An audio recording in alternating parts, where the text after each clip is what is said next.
Contractual কর্মীদের কি আবার নতুন করে ভেরিফিকেশন হবে? 10 বছর চাকরি করলে কি স্থায়ী চাকরি মিলবে? সুপ্রিম কোর্ট এই মুহূর্তে কি নির্দেশ দিয়েছে? পশ্চিমবঙ্গে কি আবার রেগুলারাইজেশন পলিসি চালু হতে পারে? হ্যাঁ বন্ধুরা, ডিটেলস তথ্য জানতে পারবেন এই ভিডিওটির মাধ্যমে। হাই ফ্রেন্ডস, আপনারা দেখছেন আপনাদের প্রিয় বাংলায় সেরা ইউটিউব চ্যানেল। এই চ্যানেলে আপনাদের প্রত্যেককেই স্বাগতম জানাই। বর্তমানে যে বিষয়টি খুবই গুরুত্বপূর্ণ, পশ্চিমবঙ্গে কন্ট্রাকচুয়াল কর্মীদের সংখ্যা যদি দেখেন তাহলে সেটা প্রায় 5 লক্ষেরও বেশি। কিছুদিন আগে মুখ্যমন্ত্রী শুভেন্দু অধিকারী মহাশয় বলেছেন যে সরকার মানবিক পদক্ষেপ নিচ্ছে এবং সমস্ত কন্ট্রাকচুয়াল কর্মচারীরা যারা বর্তমানে যে পদে আছেন তাদের আপাতত সেই পদেই বহাল থাকতে হবে বা বহাল রাখবেন। তবে ভবিষ্যতে ভেরিফিকেশনের একটি বিষয় আসতে পারে, হ্যাঁ সম্ভাবনা আছে, তবে আবার নাও আসতে পারে। ঠিক আছে, এবারে বলা হচ্ছে কন্ট্রাকচুয়াল কর্মীদের নিয়ে বহু মামলা ইতিমধ্যে সুপ্রিম কোর্ট পর্যন্ত পৌঁছে গিয়েছে। সুপ্রিম কোর্ট বিভিন্ন কেস বিশ্লেষণ করে একাধিক গুরুত্বপূর্ণ পর্যবেক্ষণ ও নির্দেশিকা দিয়েছে। কিছু ক্ষেত্রে আমরা দেখছি বিভিন্ন রাজ্যে দীর্ঘদিন কর্মরত কন্ট্রাকচুয়াল কর্মীদের স্থায়ী বা পার্মানেন্ট স্ট্যাটাস দেওয়া হয়েছে। আবার অনেক ক্ষেত্রে দেখা যাচ্ছে বহু বছর কাজ করার পরেও কর্মীদের স্থায়ী করা হয়নি। এখন প্রশ্ন হলো, কোন পরিস্থিতিতে একজন কন্ট্রাকচুয়াল কর্মীদের ভবিষ্যতে পার্মানেন্ট স্ট্যাটাস দেওয়া যেতে পারে? ওকে, কোন কোন কন্ডিশন আছে পার্মানেন্ট হওয়ার ক্ষেত্রে? সুপ্রিম কোর্ট এই বিষয়ে কি কি নির্দেশিকা দিয়েছে আর কোন কোন রাজ্যে ইতিমধ্যে রেগুলারাইজেশন বা স্থায়ীকরণের পলিসি আনা হয়েছে আমরা জানবো এই ভিডিওটির মাধ্যমে। এই ভিডিওটির মাধ্যমে সম্পূর্ণ বিষয় নিয়ে আলোচনা করব। ভিডিওটি ভালো লাগলে অবশ্যই লাইক করবেন। বাংলায় সেরা চ্যানেলে যারা নতুন অবশ্যই চ্যানেলটিকে সাবস্ক্রাইব করে রাখবেন। দেখুন, আপনি যদি একজন কন্ট্রাকচুয়াল কর্মচারী হয়ে থাকেন তাহলে এই ভিডিওটি আপনার জন্য অত্যন্ত গুরুত্বপূর্ণ হতে চলেছে, কারণ এই ভিডিওতে আপনি বুঝতে পারবেন ভবিষ্যতে কিভাবে একটি কন্ট্রাকচুয়াল চাকরি স্থায়ী স্ট্যাটাস পেতে পারে। ওকে, তো চলুন পুরো বিষয়টা একবার বিস্তারিত দেখে নেওয়া যাক। দেখুন, বর্তমানে বিভিন্ন সংবাদ মাধ্যমে উঠে আসছে যে দীর্ঘদিন ধরে কর্মরত কন্ট্রাকচুয়াল কর্মীদের জন্য পার্মানেন্ট এমপ্লয়মেন্ট স্ট্যাটাস নিয়ে সুপ্রিম কোর্ট ও বিভিন্ন হাইকোর্ট গুরুত্বপূর্ণ নির্দেশিকা দিয়েছে। শুধু সুপ্রিম কোর্ট নয়, বিভিন্ন রাজ্যের হাইকোর্টেও এই সংক্রান্ত বহু মামলা হয়েছে। হ্যাঁ, এই সংক্রান্ত বহু মামলা হয়েছে। সেই সব মামলার রায় ও পর্যবেক্ষণ আজ আপনাদের কাছে তুলে ধরব। উদাহরণস্বরূপ আপনাদেরকে প্রথমে বলে রাখি, ইতিমধ্যে মধ্যপ্রদেশের হাইকোর্টের একটি সাম্প্রতিক মামলার কথা বলা যাক, যেখানে 16 বছরের বেশি সময় ধরে কন্ট্রাকচুয়াল পদে কর্মরত কর্মচারীরা স্থায়ীকরণের দাবি জানিয়েছিল। হাইকোর্ট পর্যবেক্ষণে জানায় যারা দীর্ঘদিন ধরে সরকারের অধীনে কাজ করছে তাদের রেগুলারাইজেশন বা এখানে স্থায়ীকরণের জন্য অবিলম্বে সরকারকে পদক্ষেপ নেওয়া উচিত। হ্যাঁ বন্ধুরা, আদালত আরও জানায় এই ধরনের দীর্ঘমেয়াদী কর্মীদের পার্মানেন্ট স্ট্যাটাসের দাবি একেবারে অস্বীকার করা যায় না। তবে এরপরেও প্রশ্ন এসেছে যে সুপ্রিম কোর্ট বা হাইকোর্ট কী শর্তের ভিত্তিতে কন্ট্রাকচুয়াল কর্মীদের স্থায়ীকরণ নিয়ে কথা বলেছেন। সুপ্রিম কোর্টের মূল বক্তব্য ছিল কন্ট্রাকচুয়াল কর্মচারী তখনই পার্মানেন্ট স্ট্যাটাসের দাবি করতে পারে যখন তার নিয়োগ প্রক্রিয়া স্বচ্ছ ও আইনসঙ্গতভাবে হয়। হ্যাঁ, অর্থাৎ নিয়োগে কোনো দুর্নীতি থাকা যাবে না, পোস্টটি আগে থেকে স্যাংশন হতে হবে, নিয়োগ প্রক্রিয়া বৈধ হতে হবে, এছাড়া কর্মচারী কত বছর ধরে কাজ করছেন তার প্রমাণ থাকতে হবে এবং সেই পদে নিয়মিত নিয়োগ প্রক্রিয়ার ধারাবাহিকতা থাকতে হবে। এই কয়েকটি বিষয়ের উপরে মূলত কন্ট্রাকচুয়াল থেকে পার্মানেন্ট স্ট্যাটাসের প্রশ্ন নির্ভর করে।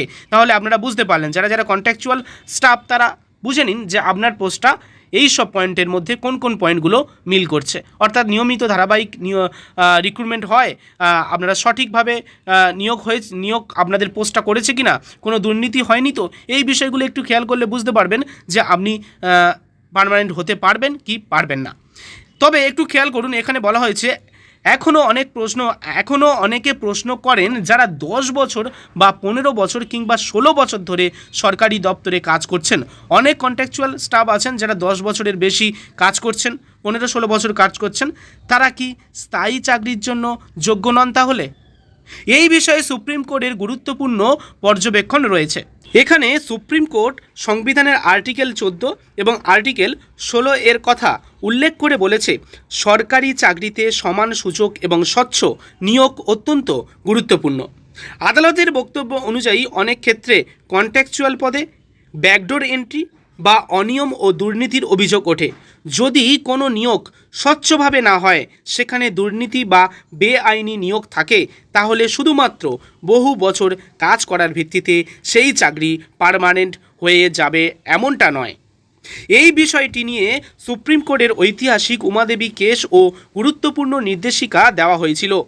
সেই রায়ে বলা হয়, যদি কোনো কর্মচারী বৈধ নিয়োগ প্রক্রিয়ার মাধ্যমে স্যাংশন পোস্টে দীর্ঘদিন ধরে কাজ করেন, তাহলে রাজ্য সরকার চাইলে স্থায়ীকরণ স্কিমে আনতে পারে। হ্যাঁ, যদি সঠিক পোস্টে কাজ করে তাহলে রাজ্য সরকার চাইলে সেটাকে স্থায়ীকরণ করতে পারে।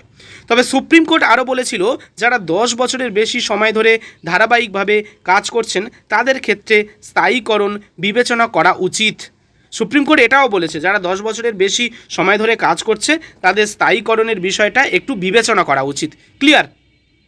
অনেক ক্ষেত্রেই আমরা দেখছি যে সুপ্রিম কোর্টে মামলা যাওয়ার পরে বহু কর্মচারী স্থায়ী স্ট্যাটাস পেয়েছে, আবার অনেক ক্ষেত্রেই আদালত সেই দাবি খারিজ করেছে, কারণ আদালত প্রতিটি কেস আলাদাভাবে বিচার করে।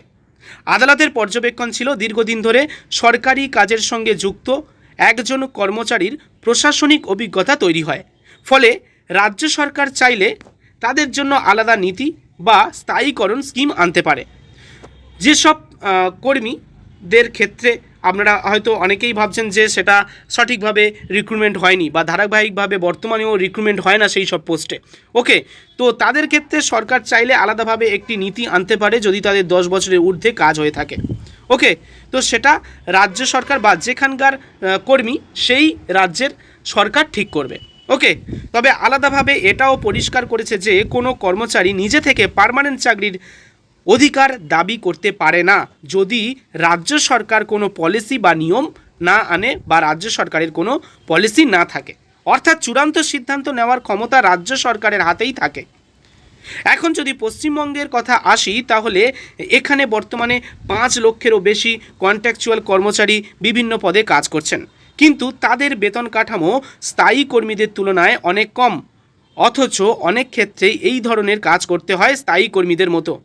অনেকে equal pay for equal work অর্থাৎ সমকাজে সমবেতনের কথা বলেন, কিন্তু কন্ট্রাকচুয়াল চাকরির ক্ষেত্রে এই নীতি সবসময় কার্যকর হয় না, কারণ চাকরিতে যোগদানের সময়ই নির্দিষ্ট সার্ভিস কন্ডিশন উল্লেখ থাকে, যেমন বেতন, কাজের ধরন, চাকরির সময়সীমা। এই সব বিষয় কিন্তু যখন আপনারা আবেদন করবেন সেই রিক্রুটমেন্ট ফর্ম বা আপনাদের পলিসিতে এই কাজের বিষয়গুলি উল্লেখ থাকে এবং সেটা আপনারা জেনে শুনে বুঝে সেই কাজে যুক্ত হন। তো তাই সব ক্ষেত্রে যে আপনারা সমকাজে সমবেতন পাবেন এমনটাও নাও হতে পারে। বলা হয়েছে, কর্মচারী সেই শর্ত মেনেই চাকরিতে যোগ দেন। পশ্চিমবঙ্গে এখনও পর্যন্ত কন্ট্রাকচুয়াল কর্মচারীদের স্থায়ীকরণ নিয়ে কোনো বড় নীতি বা আইন আনা হয়নি, কিন্তু অন্যান্য রাজ্য যেমন রাজস্থান, হিমাচল প্রদেশ, ছত্তিশগড়, তামিলনাড়ু, মহারাষ্ট্র এবং উত্তরাখণ্ড দীর্ঘদিন কর্মরত কর্মচারীদের জন্য স্থায়ীকরণ পলিসি এনেছে।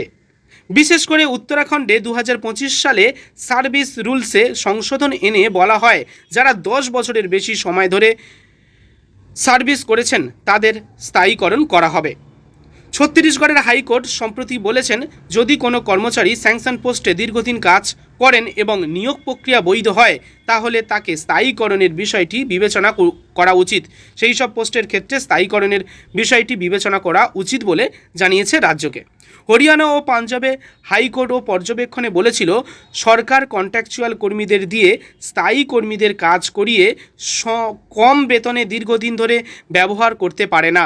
অর্থাৎ এখানে আপনারা একটু খেয়াল করুন, পাঞ্জাব ও হরিয়ানার হাইকোর্ট বলেছিল যে কম বেতন দিয়ে স্থায়ী পোস্টের কর্মচারীদের মতো সমান কাজ করিয়ে কম বেতন দিতে পারে না।